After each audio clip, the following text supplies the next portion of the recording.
This idea has always troubled me, that minorities are automatically victims and that majorities are automatically oppressors. This is part of our colonial conditioning, shall we say. I always gently emphasize to people that the British were a minority when they came to Bharat. They were a particularly toxic minority.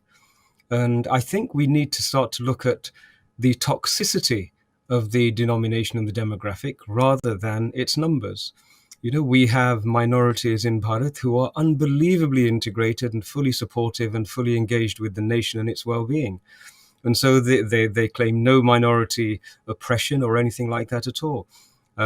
Whereas on the other hand, like the British, like I said, the Anglican Christians were one of the most toxic minorities ever to have come over to Bharat. The Nazis were a toxic minority. And look at the damage and the harm they wreaked across Europe.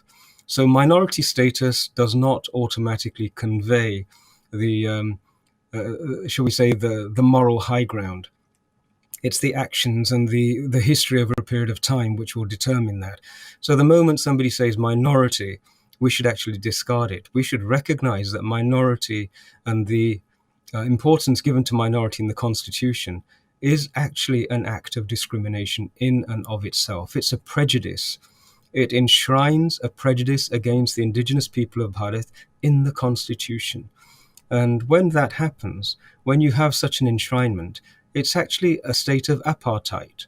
In South Africa, they had apartheid on the basis of racial origin, and it was enshrined, the prejudice was enshrined in the laws and the manner in which the country conducted its affairs. It's not unfair to say that the indigenous people of Bharat, especially the Hindus, are existing in a state which conforms to the description of religious apartheid. This is how crystal clear it should be. So let's dispense with this notion of minority oppression and victimhood and majority aggression. It's a lie. It's one of those lies that have been perpetuated by those who seek to harm Bharat.